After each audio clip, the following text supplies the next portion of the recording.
स्वागत है आपका the Himalayan study YouTube channel पर। हम आशीष कुमार स्तोगी आज आपके सामने टॉपिक लेकर आए हैं नई शिक्षा नीति 2020। और इस वीडियो को आप लोग पूरा देखें और जो कैंडिडेट नए हों हमारे इस चैनल पर वह सबसे पहले हमारे इस चैनल को सब्सक्राइब कर लें और बेल आइकन के बटन को प्रेस कर लें ताकि हमारा नोटिफिकेशन आपको मिलता रहे। और वीडियो को लाइक करना ना भूलें आप लोग, और वीडियो को ज़्यादा से ज़्यादा लोगों को शेयर करें ताकि ज़्यादा से ज़्यादा लोग इस वीडियो का फ़ायदा उठा सकें। तो इसमें हम डिस्कशन करेंगे नई शिक्षा नीति 2020 का। तो इसमें हम शुरुआत कर रहे हैं आपके सामने तो देखिए आपके सामने लिखा हुआ है नई शिक्षा नीति 2020। और इसमें हम सबसे पहले समझ लेते हैं एक सामान्य परिचय के रूप में।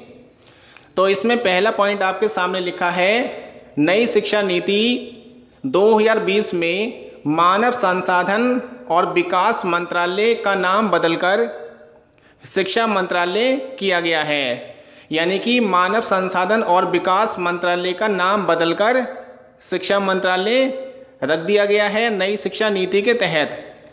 और इसके बाद पॉइंट आपका भारत के प्रधानमंत्री नरेंद्र मोदी के द्वारा नई शिक्षा नीति को मंजूरी दी गई है और यह मंजूरी 29 जुलाई 2020 को दी गई है।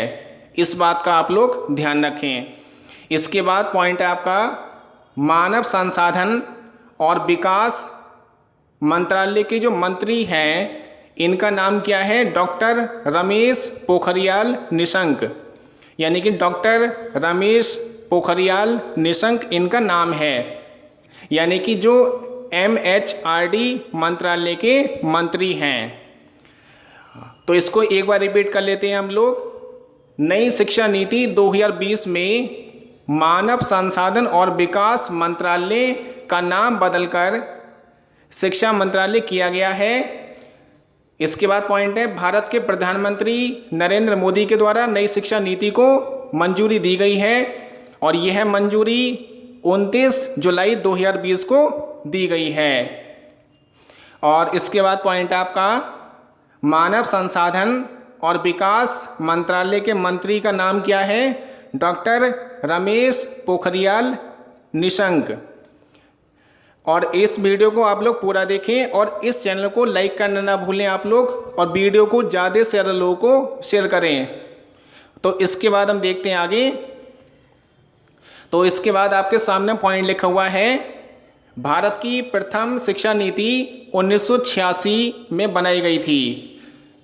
यानी कि भारत की प्रथम शिक्षा नीति 1986 को बनाई गई थी और इसमें संशोधन किया गया था 1992 में। इस बात का ध्यान रखना है आपको। और इसके बाद पॉइंट आपका भारत में अब तक 34 साल पुरानी शिक्षा नीति चल रही थी। और इसके बाद पॉइंट आपका नई शिक्षा नीति का प्रारूप पूर्व इसरो प्रमुख के कस्तूरी रंगन की अध्यक्षता में विशेषज्ञों की एक समिति ने तैयार किया है। यानी कि ये जो आपकी नई शिक्षा नीति है 2020, इसका प्रारूप तैयार करने में सबसे ज़्यादा भूमिका किसकी रही है? के कस्तूरी रंगन की। और इसके बाद पॉइंट आपका मुख्य स्तंभ, यानी कि नई शिक्षा नीति के मुख्य स्तंभ कौन कौन से हैं इसमें दे रखा है आपके सामने। समता, गुणवत्ता, वहनीयता और जवाबदेहिता। यानी कि समता, गुणवत्ता, वहनीयता और जवाबदेहिता इसके मुख्य आधार स्तंभ हैं। इसको रिपीट कर लेते हैं एक बार हम। भारत की प्रथम शिक्षा नीति 1986 में बनाई गई थी और इसमें संशोधन 1992 में किया गया था। भारत में अब तक 34 साल पुरानी शिक्षा नीति चल रही थी। और इसके बाद पॉइंट है आपका नई शिक्षा नीति का प्रारूप पूर्व इसरो प्रमुख के कस्तूरी रंगन की अध्यक्षता में विशेषज्ञों की एक समिति ने इसको तैयार किया है। और इसका जो स्तंभ है समता, गुणवत्ता, वहनीयता और जवाबदेहिता, इसका आधार स्तंभ है नई शिक्षा नीति 2020 का। इसके बाद हम देखते हैं आगे। तो देखिए आपके सामने लिखा हुआ है पॉइंट, नई शिक्षा नीति 2020 के सुझाव। अब हम बात करते हैं इसमें कि नई शिक्षा नीति में कौन कौन से बदलाव देखने को मिले हैं। तो पहला पॉइंट है कक्षा 12 तक की पढ़ाई 5+3+3+4 में बांटी गई है। इसको आप लोग ध्यान से समझें। इसका मतलब क्या है? 5 का मतलब 3 साल प्री प्राइमरी के होंगे और 2 साल कक्षा 1 और 2, टोटल मिला के 5 साल हो गए आपके। और कक्षा 3, 4 और 5 3 साल हो गए आपके। और जो आपका 3 है, नंबर 3 पे जो लिखा आपके सामने, इसका मतलब है कक्षा 6, 7, 8। और जो आपके सामने 4 लिखा है, इसका मतलब क्या है? 9th high school first inter, यानी कि 4 साल। तो इसको एक बार हम बता देते हैं आपको। 5 का मतलब है 3 साल इसमें प्री प्राइमरी के होंगे और 2 साल कक्षा 1 और 2 के होंगे, टोटल मिला के 5 साल हो गए। और आगे 3 का मतलब है कक्षा 3, 4, 5 और 6, 7, 8 का मतलब 3 है और 4 का मतलब कक्षा 5, यानी कि कक्षा 9, 10, 11, 12। तो इसका मतलब ये है कक्षा 12 तक की पढ़ाई 5+3+3+4 में बांटी गई है। और इसके बाद पॉइंट है आपका, पहले 5 वर्ष की पढ़ाई फाउंडेशन स्टेज रहेगी। इसका मतलब है बच्चों को खेलकूद और अन्य गतिविधियों के माध्यम से पढ़ाया जाएगा। इसके बाद पॉइंट है आपका, कक्षा 3 से 5 के बच्चों की पढ़ाई के साथ भविष्य तैयार करने पर जोर दिया जाएगा। और पढ़ाई कौन कौन से सब्जेक्ट की होगी इसमें? विज्ञान, गणित, कला और सामाजिक विज्ञान पर इसमें जोर दिया जाएगा। तो ध्यान रखना आप, ये बहुत ही महत्वपूर्ण पॉइंट है आपके, क्योंकि नई शिक्षा नीति में बदलाव हो चुका है। तो ध्यान रखना आप, ये इसमें सबसे ज़्यादा जो मोस्ट इम्पोर्टेंट पॉइंट है आपका 5+3+3+4, इस बात का आप ध्यान रखें। और पहले 5 वर्ष की जो पढ़ाई होगी वह आपके फाउंडेशन स्टेज की रहेगी। इसका मतलब क्या है? बच्चे को खेलकूद और अन्य गतिविधियों के माध्यम से पढ़ाया जाएगा। और कक्षा 3 से 5 के बच्चों की पढ़ाई के साथ भविष्य तैयार करने पर जोर दिया जाएगा। इसका मतलब क्या है? कौन कौन से सब्जेक्ट पढ़ाए जाएंगे कक्षा 3 से 5 तक? विज्ञान, गणित, कला और सामाजिक विज्ञान पर सबसे ज़्यादा जोर दिया जाएगा। तो ये सभी आपके बहुत ही महत्वपूर्ण पॉइंट हैं जो कि नई शिक्षा नीति 2020 में बदलाव करके इसको नया पैटर्न तैयार किया गया है, क्योंकि इसको मंजूरी मिल चुकी है। इसके बाद हम देखते हैं आगे। तो देखिए आपके सामने लिखा हुआ है पॉइंट, कक्षा 6 से 8 पाठ्यक्रम के अनुसार शिक्षा होगी। जो भी बच्चों का सिलेबस होगा उसके अनुसार बच्चों की पढ़ाई होगी कक्षा 6 से कक्षा 8 तक। और इसके बाद पॉइंट है आपका, कक्षा 9 से 12 तक छात्रों में विषय के प्रति छात्र की विश्लेषण क्षमता को बढ़ाना होगा, यानी कि एनालिसिस करने की क्षमता बच्चों के अंदर होनी चाहिए। कक्षा 9 से लेके 12 तक इनको एनालिसिस करना सिखाया जाएगा सब्जेक्ट में। और इसके बाद पॉइंट है आपका, अंग्रेजी में पढ़ाई की अनिवार्यता नहीं रहेगी।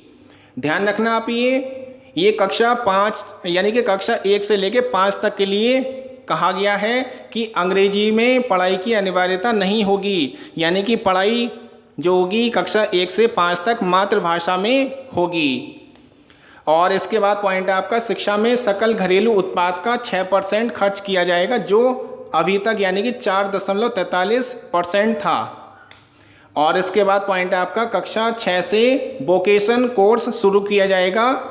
इसके लिए इच्छुक छात्र को कक्षा 6 के बाद इंटर्नशिप कराई जाएगी, यानी कक्षा 6 के बाद जो है इंटर्नशिप कराई जाएगी। यानी कोई भी अगर वो निपुणता हासिल करना चाहता है कौशल के माध्यम से, तो उसका कोर्स शुरू हो जाएगा। जैसे कंप्यूटर या फिर मोबाइल का हम एग्जाम्पल इसमें ले सकते हैं, जिससे वो आगे चल के भविष्य में रोजगार उपलब्ध कर सके।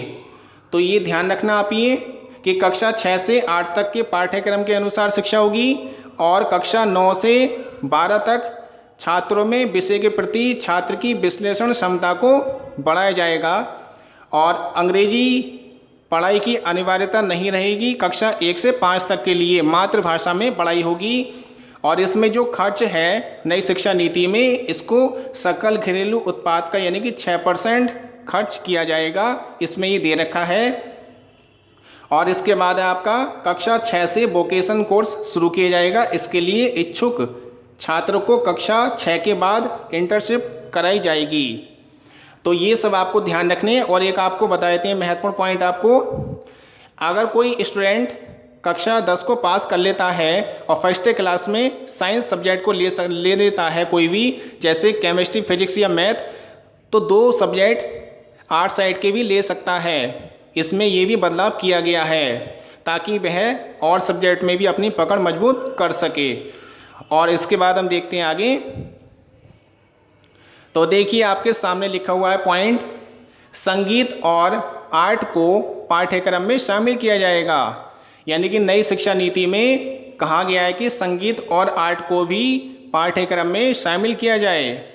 और इसके बाद पॉइंट है आपका, नई शिक्षा नीति 2020 में सभी के लिए समान नियम होंगे।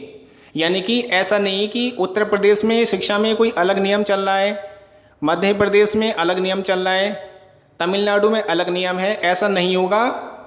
नई शिक्षा नीति 2020 में सभी के लिए समान नियम होंगे।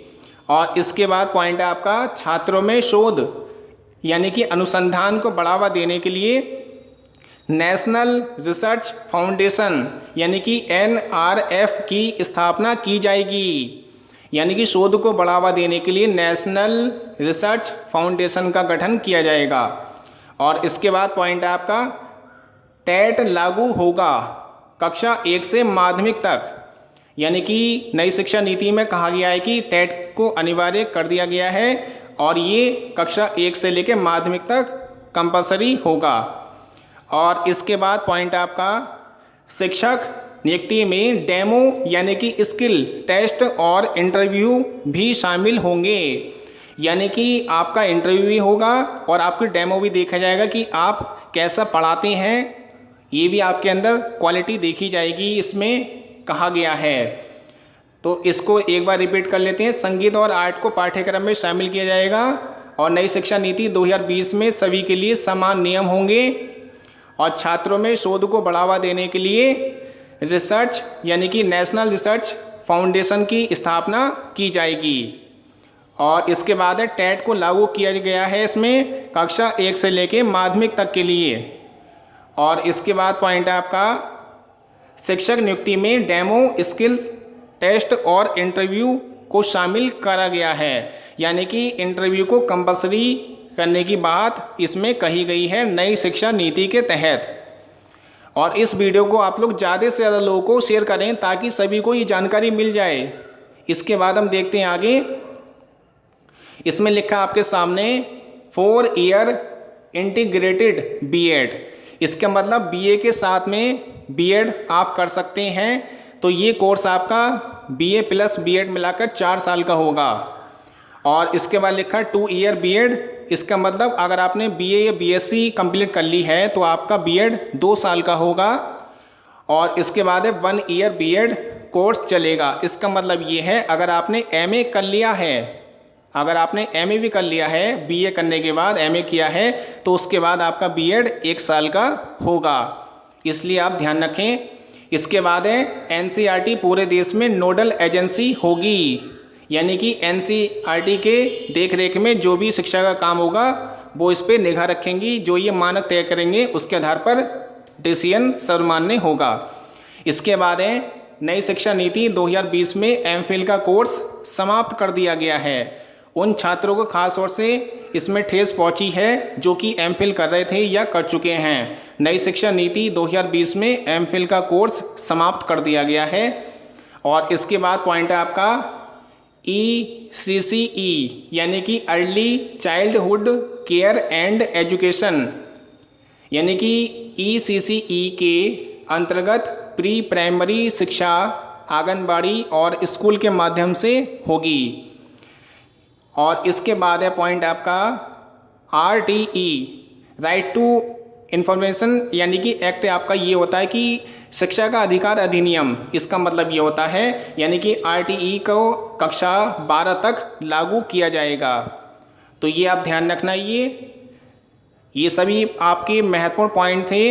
इसलिए आप लोग इस वीडियो को ज़्यादा से ज़्यादा लोगों को शेयर करें, जो भी आप किसी भी ग्रुप से जुड़े हुए हैं, ताकि ये महत्वपूर्ण तथ्य सभी लोग इसको जान सकें। नई शिक्षा नीति में क्या क्या बदलाव हुआ है और हमारे द्वारा बनाई गई ये वीडियो काफ़ी महत्वपूर्ण है आप सभी लोगों के लिए। इसलिए जो कैंडिडेट नए हों वह सबसे पहले हमारे चैनल को सब्सक्राइब कर लें और बेल आइकन के बटन को प्रेस कर लें, ताकि हमारा नोटिफिकेशन आगे भी आपको मिलता रहे।